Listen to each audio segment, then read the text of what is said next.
दिन के 3:30 बज रहे हैं अभी। और सबसे पहले तो मैं आपसे माफ़ी मांगना चाहूँगा क्योंकि मैं आया हुआ हूँ अपने नानी घर। इसलिए जो साउंड की क्लैरिटी है वो उतनी अच्छी नहीं आएगी आज, ये चीज़ मुझे पता है। तो मैंने सोचा कि सबसे पहली बात मैं आपको ये बताऊँ। और दूसरी बात ये है कि जो कैमरे का मूवमेंट वो थोड़ा ज़्यादा हुआ, क्योंकि मैंने जो फ़ोन है वो पकड़ा हुआ है हाथ से, और अभी मैं जहाँ बैठा हूँ वो एक कुर्सी है जिसका जो दाहिना बाजू है वो साहब बिल्कुल टूटा हुआ है। और मैं बहुत ही संभल कर बैठा हूँ, और इस कुर्सी पर 2 जूट के बोरे रखे हुए हैं साहब। तो अभी मैं बहुत ही कुछ अजीब तरीके से बैठा हुआ हूँ और ये वीडियो रिकॉर्ड कर रहा हूँ। फिलहाल मुझे इस बात की भी चिंता है कि यदि नीचे से कोई आ जाता है तो मेरा फ्लो बिल्कुल ख़राब हो जाएगा और मुझे ये वीडियो बंद भी करनी पड़ सकती है। अभी देखिए, टाएं टाएं बजा, मैंने फ़ोन साइलेंट भी नहीं किया था। थोड़ी सी मैं आपको बात, आज की जो वीडियो डायरी उसको मैं शुरुआत करता हूँ।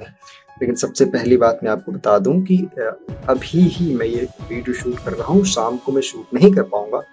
अभी थोड़ा एकांत है, सब लोग सोए हुए, इसलिए मैंने सोचा कि थोड़ा बहुत बातचीत कर लिया जाए। सुबह सुबह मैं जैसे ही उठा तो जाहिर सी बात है, आपको पता ही है कि सुबह सुबह मैं मॉर्निंग वॉक पे जाता हूँ। मैंने मॉर्निंग वॉक पे गया उधर से, फिर उधर से आने के बाद हुआ कुछ ऐसा कि हमें आज आरा आना था, तो उसके लिए सब तैयारियां करनी थी। मैं अच्छे से नहा धो के, और मैंने अपने दोस्त के पास फ़ोन किया जिसका नाम नाम तो छोड़िए, खैर मतलब कि उसकी ई रिक्शा है एक। हालांकि आज संडे है तो वो नहीं जाता संडे को, लेकिन मैंने जब कहा कि चलना है थोड़ा सा, एक कट्टा है और एक छोटा कट्टा है, यानी कि 2 कट्टे हैं और हम 2-3 लोग हैं, मैं, मेरी बहन और मेरी मम्मी।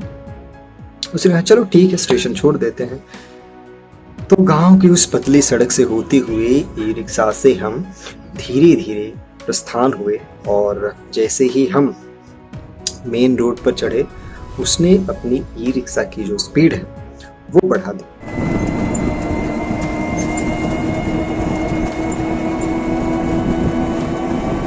और आखिरकार हम स्टेशन पर पहुंच गए। स्टेशन पर पहुंचने के बाद सबसे पहली चीज़ जो हमने करी वो है टिकट लिया। वैसे तो साहब मैं आपको बता दूं कि टिकट जो है वो मैं जनरली लेता नहीं, बहुत ही गलत बात है। लेकिन अगर मैं अकेला रहता हूँ तो नहीं लेता हूँ, लेकिन यदि मैंने सोचा कि साथ में कुछ सामान भी है और मम्मी भी है, बहन भी है, तो टिकट ले लेना चाहिए। हमने टिकट विकट लिया, ट्रेन का इंतज़ार करने लगे। स्टेशन पे लोग खचाखच भरे हुए थे, कोई ना फ़ोन चला रहा था, कोई व्हाट्सएप पे इमोजीज का जो भंडार है उसे देख रहा था और किसी न किसी को सेंड कर रहा था। फिर हम ट्रेन में बैठते हैं और जैसे ही ट्रेन वहाँ से खुलती है तो मैं गेट के थोड़ा सा बाहर बैठा हुआ था, तो मेरी मम्मी मुझ पर चिल्ला बैठती। एक बात और हुआ, मेरी जो बहन है वो एक डब्बा आगे चढ़ गई, और डब्बे के अंदर से जो जाने का रास्ता होता है वो बंद था। कभी कभार ऐसा होता है, मतलब आपने देखा होगा कि जो ट्रेन का डब्बा होता है, कोई कोई ऐसा डब्बा होता है जहाँ से उधर जाने का जो रास्ता होता है वो बंद होता है, और ऐसे जनरली वो खुला ही रहता है। तो मेरी बहन जो है वो आगे वाले डब्बे में चढ़ गई थी। तो मेरी मम्मी गुस्सा करने लगी कि बहुत ही मनचली लड़की है, साथ में नहीं चढ़ती है, लोग साथ में चढ़े, वो आगे चढ़ गई। थोड़ी सी भीड़ थी स्टेशन पे, इस कारण से वो आगे वाले डब्बे में चढ़ गई। तो फिर मैंने अगले स्टेशन पे जाके उसको पीछे ले आया, और मैं वहां पे बैठ के गेट से थोड़ा सा हटके अपने कट्टे पर ही बैठ गया। वहां से बैठने के बाद ट्रेन धीरे धीरे चलने लगी, और जैसे ही ट्रेन कारी साथ स्टेशन पहुंची, ट्रेन ने गुरु संट लगा दिया। वैक्यूम बोलते हैं उसे।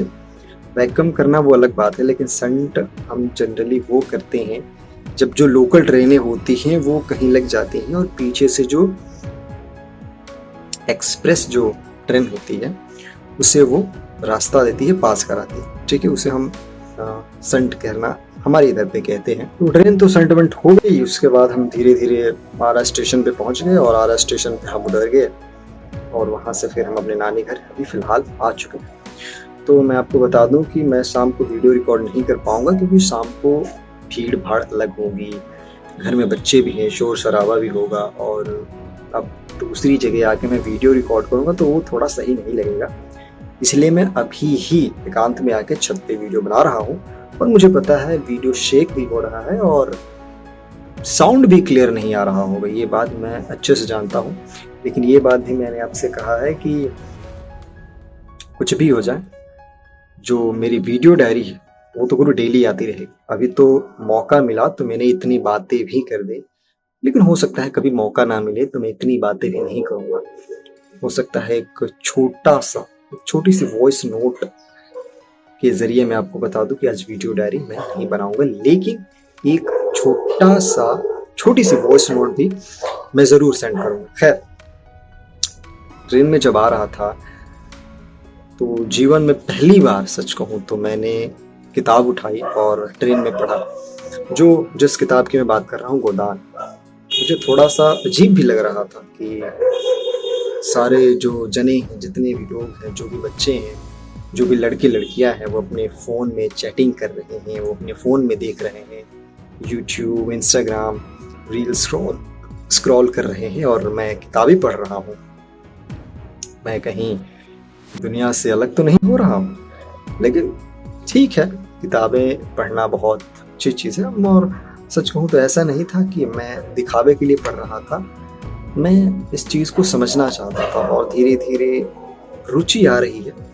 कल तो बहुत ज़्यादा अच्छा लगा मुझे किताबें पढ़ने में, आज उतना अच्छा नहीं लगा क्योंकि एक तो भीड़ भाड़ में पढ़ रहा था, एकांत में नहीं पढ़ रहा था और कहानी भी आज मुझे उतनी समझ में नहीं आई। और जैसा कि मैंने आपको कल बताया कि इस किताब में गांव से रिलेटेड जितने भी शब्द हैं, वर्ड्स हैं, वो इस्तेमाल किए गए हैं, बिल्कुल ठेठ, एकदम देहाती। एक आध शब्द मैं आपको बताता हूँ, जैसे कि उकताना। उकताना का मतलब, उकताना वर्ड इसमें यूज किया गया है। उकताना का मतलब ये होता है कि एक तरह से परेशान होना। एक वर्ड और यूज किया गया है जो मैं आज पढ़ रहा था, वो है कुट्टी। कुट्टी वो होता है जब कोई भी महिला, कोई भी आदमी खेतों में जाकर घास काट कर लाता है या पुआल बटोर कर, जिसे पराली कहते हैं, वो बटोर कर लाता है और अपने यहाँ पे घर पे या तो किसी धारदार हथियार से या फिर एक कुट्टी कल बोलते हैं, वो एक मशीन होता है गाय का चारा काटने वाला। तो गाय का जो चारा होता है उसे हम लोग गांव में कुट्टी बोलते हैं। तो कुट्टी शब्द का भी इस्तेमाल किया गया है इस किताब में और यही नहीं, बहुत सारे वर्ड्स जो हैं वो इस्तेमाल किए गए हैं। ठीक है, तो ये बात तो मैंने बता दी। एक छोटी सी बात मैं आपको और बता दूं, हालांकि छोटी बात नहीं है ये काफ़ी बड़ी बात है। मैंने जो बुक ऑर्डर करी थी, दोनों किताबें, एक है सोफीज़ वर्ल्ड और दूसरी किताब है दीवार में खिड़की रहती थी। ये दोनों किताब का जो एड्रेस है वो मैंने आरा का दिया था। तो ये जो दोनों किताबें हैं वो आरा आ चुकी हैं 1-2 दिन पहले ही, और मैंने किसी ने जानने वाले के यहाँ पे रखवा दिया है। वो किताब मैंने अभी लिया नहीं है, लेकिन शाम को मैं लेने जाऊंगा, 1-आध घंटे में मैं लेने जाऊंगा उस किताब को और लेकर आऊंगा, तो उसके बारे में बताऊंगा मैं आपको कल। ठीक है, तो आज की वीडियो डायरी हम यहीं पे ख़त्म करते हैं। ठीक है, तो आज की वीडियो डायरी आपको कैसी लगी कमेंट में ज़रूर बताइएगा, और चलिए फिर मिलते हैं आपसे नेक्स्ट वीडियो में। तब तक के लिए आबाद रहिए, आज़ाद रहिए। जय हिंद।